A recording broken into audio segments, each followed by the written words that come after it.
everyone! Welcome to another edition of Lunchtime Storytime. Today I will be reading one of my favorite books, and I say that every time. It turns out I had a lot of favorite books when I was a child. But today I am reading Peggy Parish's Amelia Bedelia. This is the first book in the series. There are several others, and so I will intersperse them in the rest of our stories. I also just got the Frances collection that has 3 Frances stories, so I will be reading from this soon as well.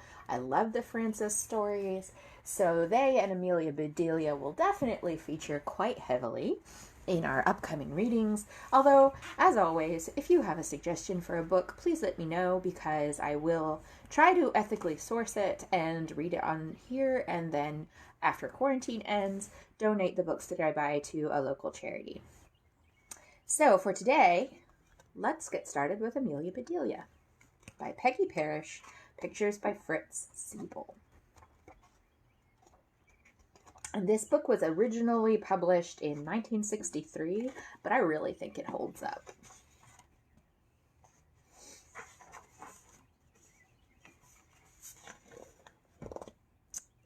Oh, Amelia Bedelia, your first day of work, and I can't be here. But I made a list just for you. You do just what the list says Mrs. Rogers. Mrs. Rogers got into the car with Mr. Rogers, and they drove away. And here you see Amelia Bedelia. My, what nice folks, said Amelia Bedelia. I think I'm going to like working here. And here is the list that Mrs. Rogers left.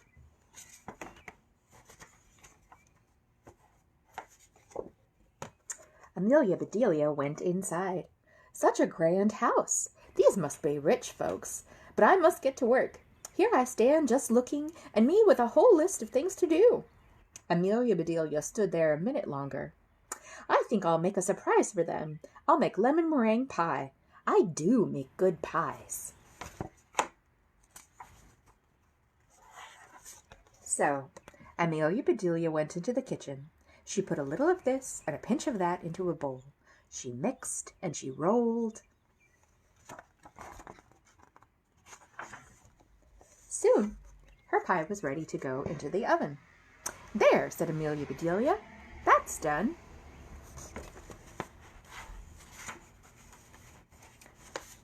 Now, let's see what this list says Amelia Bedelia. And in Mrs. Rogers' very beautiful handwriting, you can see, change the towels in the green bathroom. Amelia Bedelia found the green bathroom. Those towels are very nice. Why change them? She thought. Then Amelia Bedelia remembered what Mrs. Rogers had said. She must do just what the list told her. Well, all right, said Amelia Bedelia. Amelia Bedelia got some scissors. She snipped a little here and a little there, and she changed those towels.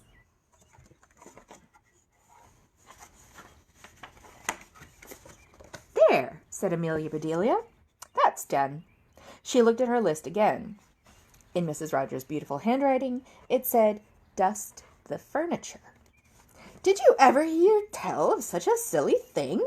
At any house, we undust the furniture. But to each their own way.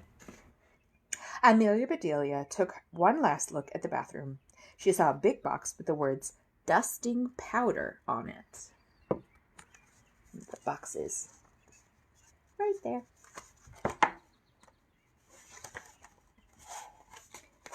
Well, look at that, said Amelia Bedelia. A special powder to dust with.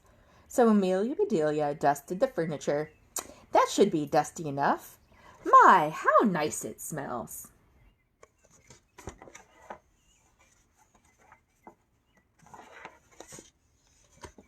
Draw the drapes in the sunroom, read Amelia Bedelia. She looked up. The sun was coming in. Amelia Bedelia looked at the list again. Draw the drapes? That's what it says. I'm not much of a hand at drawing, but I'll try.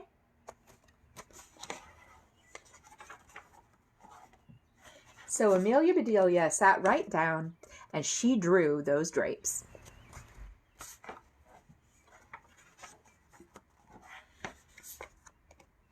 Bedelia marked off about the drapes.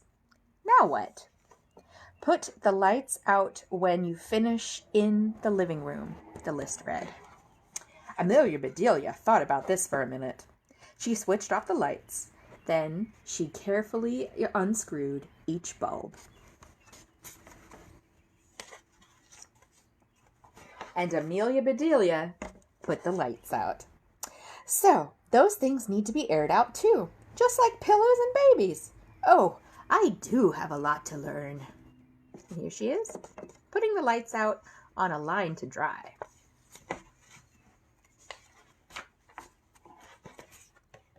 My pie! Exclaimed Amelia Bedelia. She hurried to the kitchen. Just right, she said. She took the pie out of the oven and put it on the table to cool. Then she looked at her list.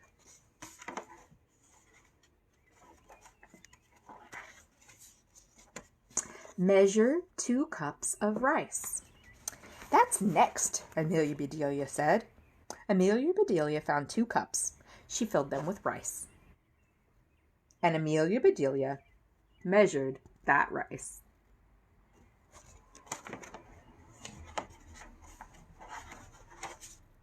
Amelia Bedelia laughed. These folks do want me to do some funny things. Then she poured the rice back into the container.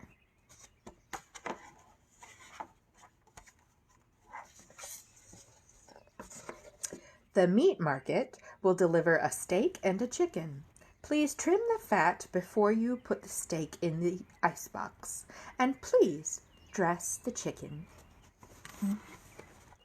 When the meat arrived, Amelia Bedelia opened the bag. She looked at the steak for a long time. Yes, she said, that will do nicely. Amelia Bedelia got some lace and bits of ribbon, and Amelia Bedelia trimmed that fat before she put the steak in the icebox.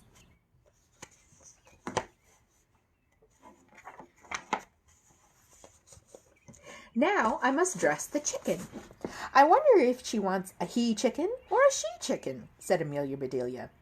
Amelia Bedelia went right to work. Soon the chicken was finished.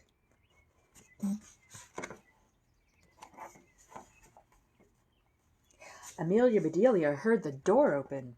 The folks are back, she said. She rushed out to meet them.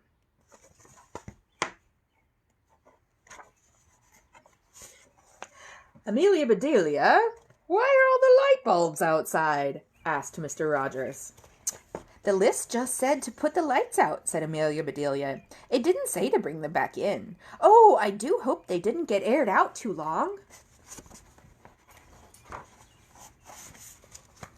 Amelia Bedelia, the sun will fade the furniture. I asked you to draw the drapes, said Mrs. Rogers. I did. See? Said Amelia Bedelia, and she held up her picture. I think she did a pretty good job drawing the drapes. Then Mrs. Rogers saw the furniture. The furniture! She cried. Did I dust it well enough? Asked Amelia Bedelia. That's such a nice dusting powder. Mr. Rogers went to wash his hands. I say, he called, these are very unusual towels. Mrs. Rogers dashed into the bathroom. Oh, my best towels, she said. Didn't I change them enough? Asked Amelia Bedelia. Mrs. Rogers went into the kitchen. I'll cook the dinner. Where is the rice I asked you to measure? I put it back in the container, but I remember it measured 4.5 inches, said Amelia Bedelia. Was the meat delivered? Asked Mrs. Rogers. Yes, said Amelia Bedelia. I trimmed the fat just like you said. It does look nice. Mrs. Rogers rushed to the icebox. She opened it. Lace? Ribbons? Oh, dear, said Mrs. Rogers. The chicken. You dressed the chicken? Asked Mrs. Rogers. Yes, and I found the nicest box to put him in, said Amelia Bedelia. Box? Exclaimed Mrs. Rogers. Mrs. Rogers hurried over to the box. She lifted the lid. There lay the chicken, and he was just as dressed as he could be. Mrs. Rogers was angry. She was very angry. She opened her mouth. Mrs. Rogers meant to tell Amelia Bedelia she was fired, but before she could get the words out, Mr. Rogers put something in her mouth. It was so good, Mrs. Rogers forgot about being angry. "Lemon meringue pie!" she exclaimed. "I made it to surprise you," said Amelia Bedelia happily. So right then and there, Mr. and Mrs. Rogers decided that Amelia Bedelia must stay, and so she did. Mrs. Rogers learned to say, "Undust the furniture, unlight the lights, close the drapes," and things like that. Mr. Rogers didn't care if Amelia Bedelia trimmed all of his steak with lace. All he cared about was having her there to make lemon meringue pie. So that is Amelia Bedelia. And now we will read a chapter from our Paddington anthology.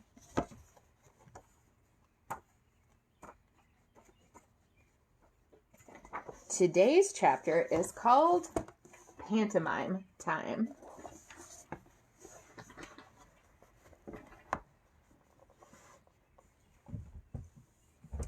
The Browns exchanged glances as they pushed their way through the crowds thronging the street outside the Alhambra Theater. While Judy took a firm grip of Paddington's left paw, Mrs. Bird unclasped her umbrella and took up station on his other side. "Don't let go of my hand, whatever you do," said Judy. "We don't want you to get lost." "And watch your hat," warned Mrs. Bird. "If it gets knocked off and trampled underfoot, you may never see it again."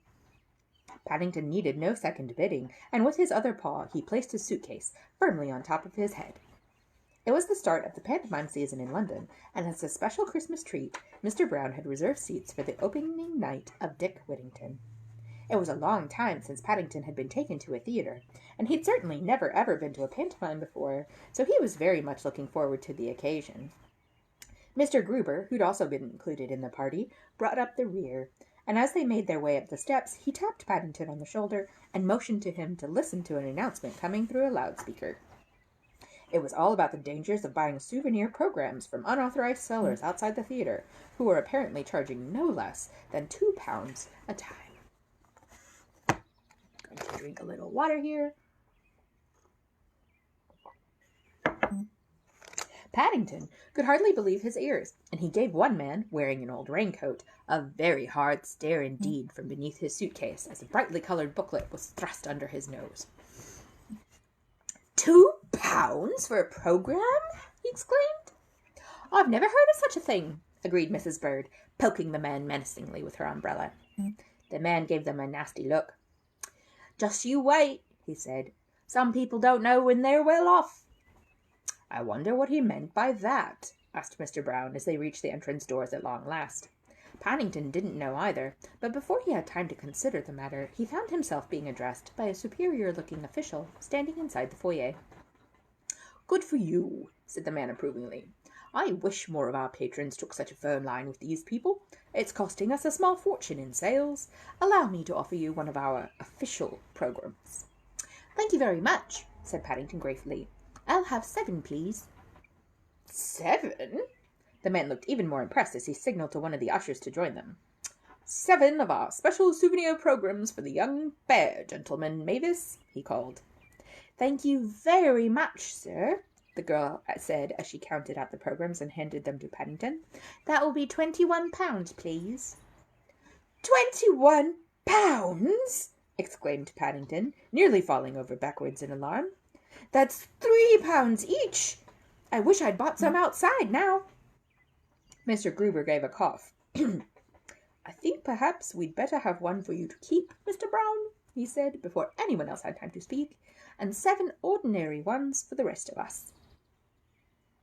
"7, Mr. Gruber?" asked Judy. "Don't you mean 6? "I expect young Mr. Brown would like to send one to his Aunt Lucy when he next writes," said Mr. Gruber, and ignoring the protest from the others, he handed over the money. "It's my pleasure," he said. "I don't know when I last went to a pantomime." After thanking Mr. Gruber for his kind act, Paddington gave the staff in the lobby some very dark glances indeed as they went on their way. They suggested he was going to have a great deal to say on the subject of theatres when he next wrote to his aunt. In fact, it was going to take a very large postcard to get all of it in. But as they took their seats in the front row of the orchestra section and he examined his program, Paddington began to cheer up again, for it was full of colored pictures, with lots of reading as well, and despite the high cost, the more he looked at it, the better value it seemed. "That's a picture of the principal boy," explained Judy, as she caught a puzzled look on his face. "It's being played by a girl." "The dame's played by a man," broke in Jonathan. If they thought their explanations were going to help Paddington's understanding of pantomimes, they were mistaken. "Why don't they change over?" he asked. "They can't," said Jonathan. "Dame's always played by a man." "And the principal boy is always a girl," said Judy. "It's traditional." "I see," said Paddington. The others lapsed into silence. Now that Paddington mentioned it, they weren't quite sure why this was either, but luckily the orchestra chose that moment to launch into the overture, and so the subject was dropped for the time being. Mrs. Brown glanced along the row. "Don't miss the opening scene, dear," she called. "You'll see Dick Whittington's Marmalade Cat." Paddington licked his lips. "I shall enjoy that, Mrs. Brown," he announced. The Browns looked at each other uneasily.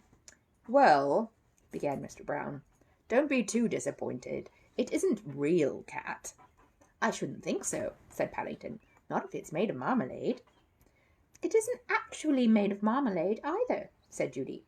"Besides, it's in 2 parts," remarked Jonathan. "Dick Whittington's cat in 2 parts!" exclaimed Paddington. He jumped up from his seat in order to consult his program. Once, when he'd been taken to the theatre, there had been a small slip tucked inside saying that one of the actors was indisposed, but either words had failed the management on this occasion, or they were keeping the matter very dark, for no matter how hard he shook his program, nothing fell out. "I didn't mean the cat was in 2 parts," hissed Jonathan as the house lights dimmed. "I meant 2 people take turns to play it." "It's hard work," said Judy. "It gets very hot inside the fur." "I get very hot inside my fur sometimes," said Paddington severely, "but there's only one of me." Judy gave a sigh. Paddington was inclined to take things quite literally, and sometimes it was difficult explaining matters to him, but fortunately she was saved any further complications as the curtain rose to reveal the street outside the home of the famous London shipping merchant Alderman Fitzwarren. The Browns settled back to enjoy the show, and as the cast went into the opening chorus, even Paddington seemed to forget the problem. He cheered loudly when Dick Whittington arrived on the scene with Sookie the cat, and when both Dick and Sookie collapsed on the steps of Alderman Fitzwarren's house, faint with hunger, it was with difficulty that the Browns managed to restrain him from going up on stage. "I don't think a marmalade sandwich would help, dear," whispered Mrs. Brown nervously, as Paddington began feeling inside his hat. "It happens every night," hissed Mr. Brown. "Twice nightly, on Thursdays and Saturdays," agreed Judy. Paddington fell back into his seat. He found it hard to picture anyone going without food at the best of times, let alone twice nightly on Thursdays and Saturdays, and having already removed the marmalade sandwich from under his hat, he decided to make the most of it. For the rest of the first act, apart from a few boos at appropriate moments, much to everyone's relief, the only sound to be heard from Paddington's direction was that of a steady munching as he polished off the remains of his emergency supply. During the intermission, while Mr. Brown went to fetch some ice cream, Mr. Gruber attempted to explain some of the plot to Paddington. "You see, Mr. Brown," he said, "Dick Whittington came to London because he thought the streets were paved with gold, but like many others before him, he soon found his mistake. Luckily, he was taken in by Alderman Fitzwarren, rather like Mr. and Mrs. Brown took you in when they found you on Paddington Station. Alderman Fitzwarren was so pleased at the way Sookie drove off all the rats in his house that when he sent one of his ships to the West Indies, he let Dick and Sookie go along too. The second half is all about how they land on the Boko Islands and how Sookie saves the day there," said Judy. "There's a magic act as well," broke in Jonathan, reading from his program. "He's called The Great Divide." Paddington pricked up his ears as he finished the remains of his ice cream. He was keen on conjuring, and, all in all, now that he's gotten over his first confusion, he decided he liked pantomimes. There was a bit too much singing and dancing for his taste, but some of the scenery was very good indeed, and he applauded no end when Dick and Sookie arrived on the island, and in the excitement of a quick change, one of the stagehands got left on stage by mistake. But he reserved his best claps for the moment when a black velvet cloth came down, and in the glow of a single spotlight the majestic figure of the magician, resplendent in top hat and flapping cape, strode onto the stage. After removing several rabbits and a goldfish bowl from his hat, and a seemingly endless string of flags of all nations from his left ear, the Great Divide came forward to address the audience, while behind him several girls in tights and gold costumes wheeled on an assortment of mysterious-looking boxes. "And now," he said, silencing a drum roll with his hand, "I would like one volunteer from the audience." "Oh dear, Henry," said Mrs. Brown, as there was a sudden flurry of movement from alongside them. "I knew it was a mistake to sit in the front row." "Trust Paddington," agreed Jonathan. "How was I to know this was going to happen?" said Mr. Brown unhappily. The Browns watched anxiously as Paddington clambered onto the stage carrying his suitcase. But if the Great Divide was at all taken aback, he managed to hide his feelings remarkably well, and after some more chit-chat, he opened one of the boxes with a flourish and motioned Paddington to sit inside. "I don't think I've ever sawed a bear in two before," he said as he snapped the box shut. "What?" exclaimed Paddington in alarm. "You're going to saw me in two?" "They don't call me the Great Divide for nothing," chuckled the magician in an aside to the audience. "You'd better watch the toggles on your duffel coat," he warned, as an assistant handed over one of the largest saws Paddington had ever seen, and he pinged it with his finger to show it was genuine. "We don't want any trouble with splinters. I don't think there's a doctor on this island." "Oh dear," said Mrs. Brown nervously. "I hope he doesn't damage Paddington's coat. We shall never hear the last of it if he does." "It's not that bear's coat I'm worried about," said Mrs. Bird grimly. The Browns watched in silent fascination as the Great Divide placed his saw in a groove and began moving it rapidly to and fro in time to the tritch-tratch polka. Although they knew nothing could possibly go wrong, the sound of metal going through wood seemed all too realistic. Their sighs of relief as the trick finally came to an end were matched only by Paddington's as he staggered around the stage, feeling him carefully, in order to make sure he was still in one piece. "And now," once again the Great Divide raised his hand for silence, "as you have been such a good assistant, I'm going to make you disappear." "Thank you very much," said Paddington gratefully. He turned to leave, but before he had time to gather his wits about him, he found himself being led into an even larger box. A moment later, as the door slammed shut, he felt himself start to whirl around and round with ever-increasing speed as the magician began turning it on its wheels, and the music rose to a crescendo. A round of applause greeted the Great Divide as he brought the box to a stop and then opened up the doors to demonstrate how empty it was. "Don't worry," said Mr. Gruber as he caught sight of the look on Judy's face. "It's all done by Mirus. I'm sure young Mr. Brown will be all right." As if to prove his statement, there came a loud knocking from somewhere on stage. "Let me out!" cried a muffled voice. "It's all dark!" Almost immediately, the Great Divide abandoned his intention of producing some more rabbits out of thin air. He gave his assistants a quick glance of warning and hastily closed the cabinet doors. After twirling it around several more times, he brought it to a stop again and reopened the doors. The applause as Paddington staggered out onto the stage was even louder than it had been for the first trick. Here is Paddington in the revolving box. "There now," said the magician. "That wasn't so bad, was it? Tell everyone you are all right." "I'm not," said Paddington, looking most upset. "I feel sick, and I've lost my suitcase." "You've lost your what?" repeated the Great Divide. "My suitcase," said Paddington. "It's got all my important things inside it. I had it with me when I went inside your box, and now it's disappeared." The Great Divide's smile became even more fixed. For a moment or two he looked as if he was about to do a variation of his earlier trick, this time sawing Paddington not only in two, but into as many pieces as possible. "Fancy taking a suitcase with you," he hissed as he closed the doors once again. "In all my years on the stage, I've never had this happen to me before. We'd better make sure everything's still in there," he continued sarcastically as he redid the trick, and after removing Paddington's suitcase from the box, opened it up to show the audience. But as the Great Divide shook the case and nothing fell out, his face fell. "I thought you said it was full of things," he exclaimed. "It is, Mr. Divide," said Paddington firmly. "I'll show you." And taking his suitcase from the magician, he turned his back and began feeling in the secret compartment.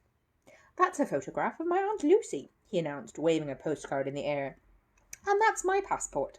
Then there's my savings, and that's a map of the Portobello Road, and a photograph I took with my camera, and my opera glasses, and a marmalade chunk, and...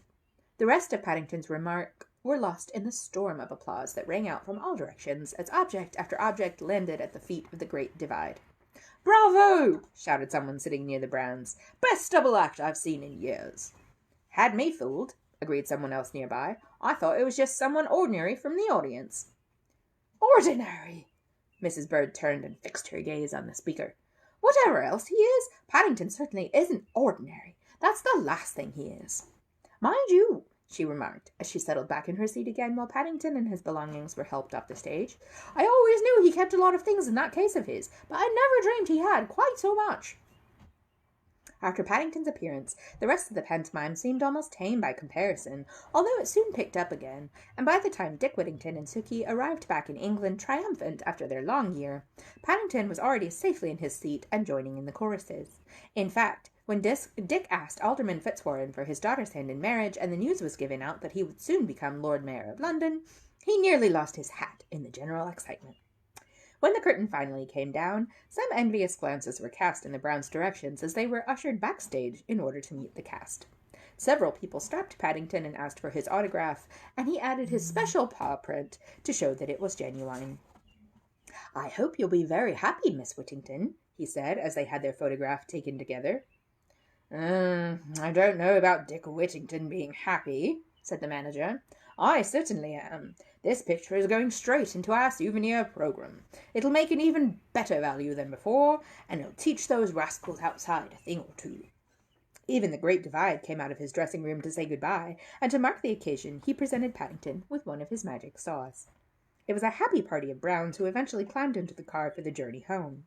To round things off, Mr. Brown drove through the centre of London so that they could see the Christmas lights, and then on to Westminster Abbey, where Mr. Gruber pointed out a stained-glass window that showed a picture of Dick Whittington's cat. But as they turned for home, Paddington grew more and more thoughtful. "Is anything the matter?" asked Mrs. Brown. Paddington hesitated. "I was wondering if anyone had a large wooden box they don't want," he said hopefully. "A large wooden box?" repeated Mr. Brown. "Whatever do you want that for?" "I think I can guess," said Mrs. Bird, with a wisdom born of long experience of reading Paddington's mind. "And the answer is no. I don't begrudge the people their pleasures," she added, as they turned a corner into Windsor Gardens and she picked up Paddington's present from the Great Divide. "But I am not having anyone sawed in two in our house, thank you very much. Least of all a certain bear." "I quite agree," said Mr. Gruber. "After all, Mr. Brown," he added with a twinkle in his eye, "there's a lot of truth in the old saying, 'Two's company, three's a crowd.' If there were two of you, I might have trouble sharing out our elevensies in the future, and I wouldn't want that to happen. Not for all the cocoa in the world."